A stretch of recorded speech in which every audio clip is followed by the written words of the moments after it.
Patrick Devers s'est suicidé en 1982 alors que sa fille Lola n'avait que 3 ans. La comédienne a appris à se construire sans lui. Mais elle ressent toujours un certain manque. La suite après la publicité difficile de se faire à l'absence d'un père. Le temps passe mais rien n'y fait.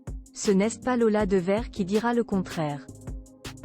Le mardi 19 décembre 2023, la comédienne, fille de Patrick Devers et DE accent aigu Elisabeth Malvina Chalier, compagne de Gianni Giardinelli, a effectivement évoqué le manque sur les réseaux sociaux.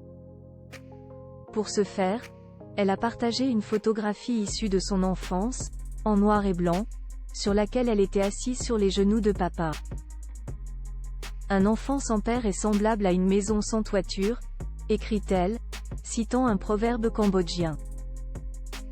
Un post qui a suscité de nombreuses réactions, au regard du chagrin de Lola Devers et de l'aura de cet acteur si talentueux, et liké par plus de 3000 personnes. Vrai mais on se construit différemment mais solidement, écrit un internaute.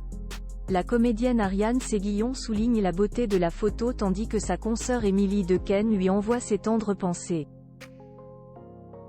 Patrick Devers est mort en 1982 à l'âge de 35 ans. Il avait mis fin à ses jours en se tirant une balle dans la bouche avec une carabine offerte par Coluche et repose aujourd'hui au cimetière de Saint-Lambert-du-Lattay en Maine-et-Loire. À l'époque, sa fille Lola n'avait que 3 ans. Elle n'a pas toujours eu un discours si apaisé à propos de son père, qui s'est intentionnellement donné la mort.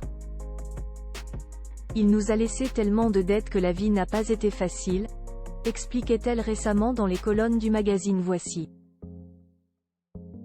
Je me suis dit, vers 10 ou 11 ans, qu'il ne nous aimait peut-être pas assez, ma mère et moi, pour choisir de s'en aller comme ça.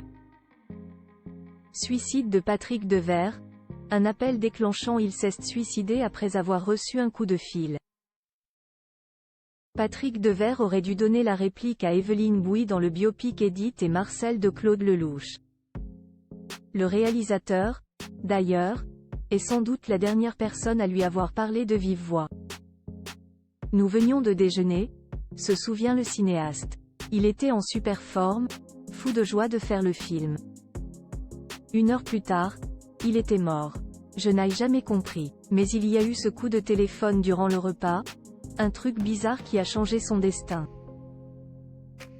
C'est un épisode d'une cruauté que je ne souhaite à personne. Selon Mado Marin, la mère de Patrick Devers, c'est Elisabeth Malvina Chalier qui l'aurait appelé pour lui dire qu'il ne reverrait plus jamais sa fille. Qu'importe le contenu de cet appel, il fut effectivement un élément déclenchant, comme le rappelait Lola dans le documentaire Patrick Devers, Le Dernier Jour, diffusé sur France 2. Ne lui reste, aujourd'hui, que des jolis souvenirs en mémoire et des photographies. La suite après la publicité. La suite après la publicité.